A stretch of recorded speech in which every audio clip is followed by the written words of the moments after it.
I showed you most recently, where did it go? God bless. It's right here. I showed you recently this little Morrison pen I got recently in the mail from a guy that I buy pens from. And it has any number of issues. The first of all being it's a Morrison. That's a genetic issue that belongs to all Morrison pen products. I think they really tried really hard to be a second tier pen, but I think they just didn't quite do it. I think that they never quite made it. Almost. Second tier pens are often as good as first tier pens. They're just not, they didn't make them long enough to be collectible, or like, for example, LaBeouf is a quality pen that did not last very long, a couple of years, and then they went under. But they made a really quality pen product. Morrison, on the other hand, was around for a long time, and it seems like they never quite moved up to the second tier. But maybe some people would think I was wrong. Anyway, so this was the pen that I most recently got, and I do have its older brother. That also comes in a box, and this is the size of a 56, Waterman 56, but it's a Morrison. Probably the largest pen they made, and I think, what do I have in here? What kind of nib did I put in here? It's a pick pen, a pick number 6 nib. For some reason, I probably didn't have a Morrison nib, or then a Morrison nib that was in it was broken, which is entirely possible. But it's nice to have the big brother of the little one. And this has the complete pencil. As you can see, the pencil here on the new set is missing its top and its clip. Anyway, I thought, well, I'll look at the other Morrisons I've got and just reacquaint myself with them. Some of them really are quite lovely. This being one of them. I think it's hard rubber, not plastic, and it has these bands that sort of are reminiscent of swan pens, and it's kind of neat. God, I wish my eyes worked better. I don't like looking through loops if I don't have to. Does this have a Morrison nib in it? It does.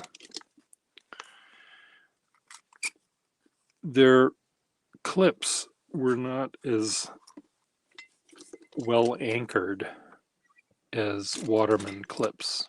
I think their little rivets didn't go all the way through and come up from the back. I think they just were sort of nailed in, but I may be wrong about that. 2 other hard rubber ones. This has the earlier, or maybe the later clip, who knows which came first.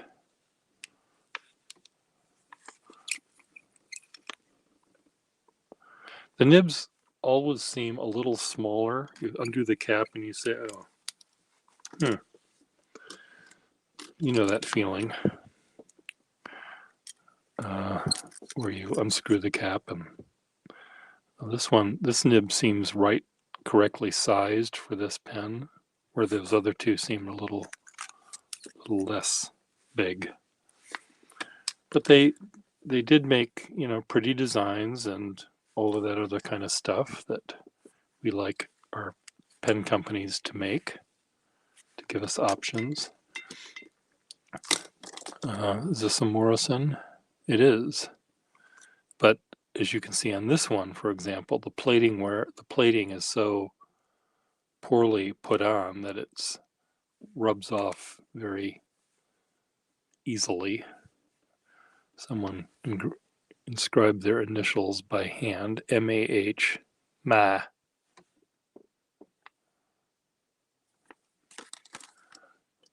This is another nice one, hard rubber, lots of tooth marks, biggish nib.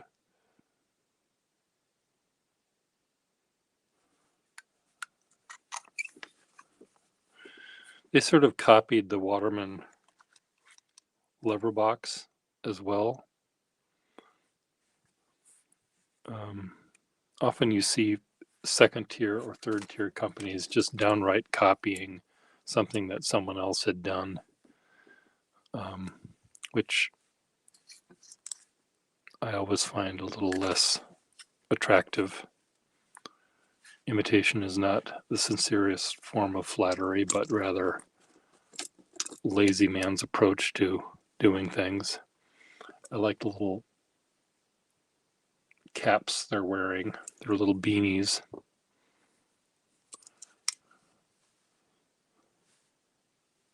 The little yarmulke tops. Many Morrisons, many that I've been looking at here have steel nibs. This is a steel nib, as is this, I think. Yes. And then this weird one. This was, let's see if we can make the clip somehow different from anyone else. And they came up with this idea. Let's make it look like a pizza paddle or a, I don't know. Again, it's not a very intelligent design. But this is kind of interesting because this is flush with that, but it has this step down that you see on modern fountain pens. And it's really uncomfortable to hold because the section is also really wasp waisted, and your hand just slides way down toward the front. You know, you can't see the nib when you're writing with this pen because you're way down there. That's a dumb idea. If this was not so wasp waisted, you might be able to hold it back a little bit further. Does this even post? It does. It does even post. Is this chipped?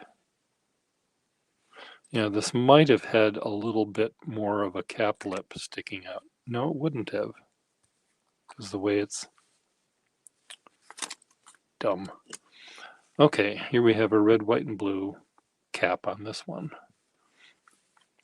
Morrison made a, 9 times out of 10, the Morrison pen you'll find in the field is one that has a little seal on the top that's either the Navy insignia or the Army insignia or the Marines. I don't know if they made one for the Army Air Corps or not, but they were called the Patriot or something like that.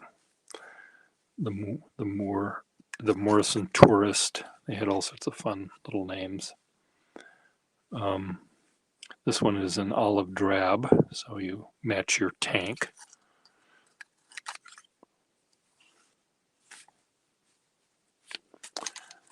Back to another hard rubber one. Oh, with no nib.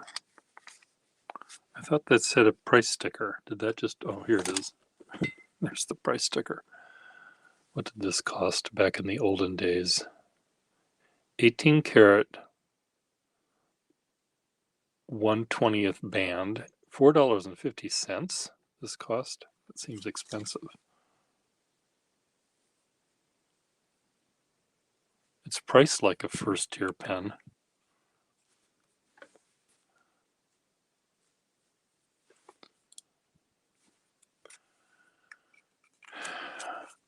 I have only half of this one. This is sort of butterscotchy, but it is a Morrison. Let's just try this nib out. Yep, that's exactly what you expect out of a pen that is a third-tier pen. Now, let's get it going here. A little scratchy. I don't know. They're okay. I know there's a number of people that collect these specifically.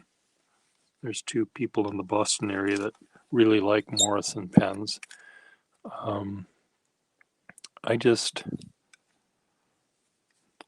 I might have another dozen of them in my shop or my parts boxes, just waiting to have a sack put on or a nib put in or something. But they're pens that I would probably never, ever, ever, ever use. Would I use this pen? No. The nib, what's wrong with this nib?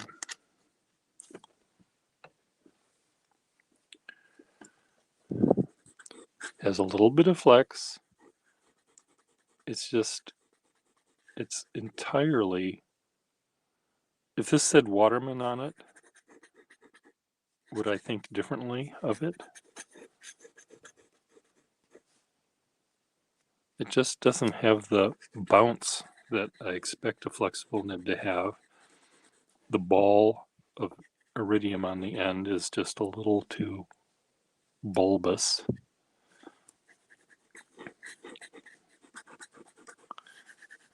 It's like someone who sings, but they're just a little tiny bit off key.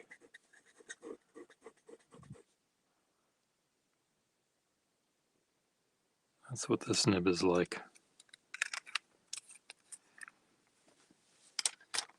Okay, let's go back to this silver one though. With the pick nib. Is this pick nib sing off key? I see this one's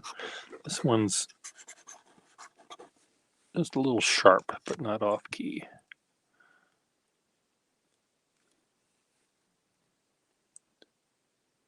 Lovely looking. Many of them are lovely looking, but I don't have they don't hold a spot in my heart.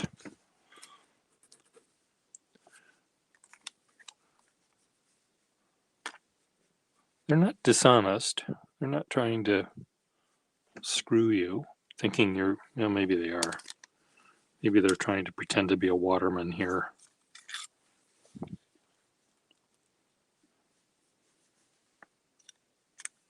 Maybe they are dishonest.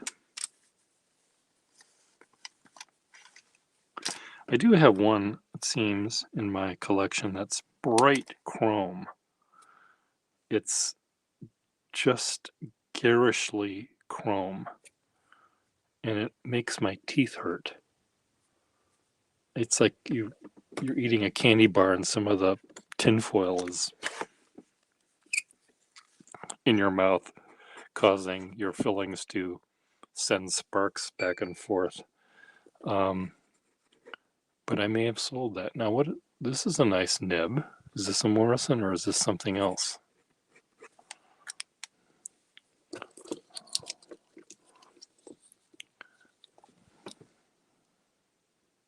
It is a Morrison. And the reason it's nice is it's cracked. No, maybe it isn't. Just a minute. Let's take a look. Yes, it's cracked. There's a crack going down from the breather hole into the eye of Morrison. So it's very flexible because it's broken. So typical. I wonder if I can find that bright chrome one. Because I'll add it to my collection if I can find it.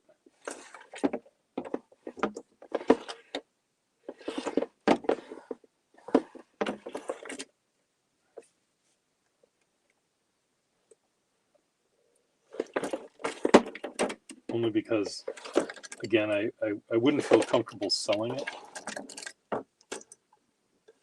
Here's some Morrison I'm trying to sell. It's from my sale bin.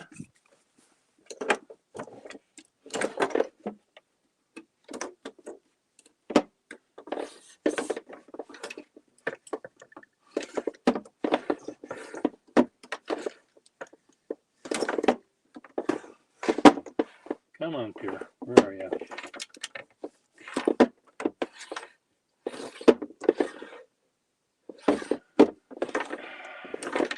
I need to spend one entire day just moving things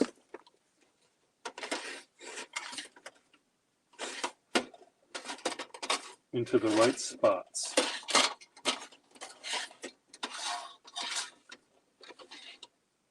Because I have them all over the map.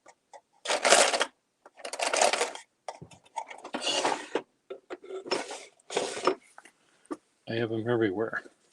And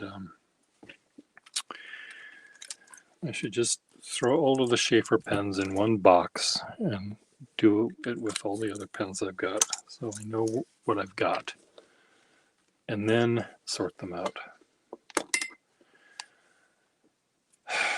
Anyway, what are your thoughts about Morrison pens? You can tell me I don't know a goddamn thing about them.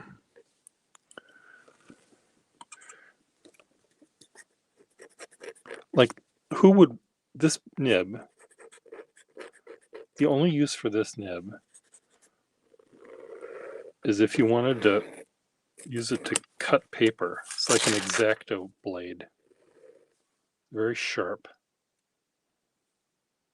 Steel, no, not tipped at all.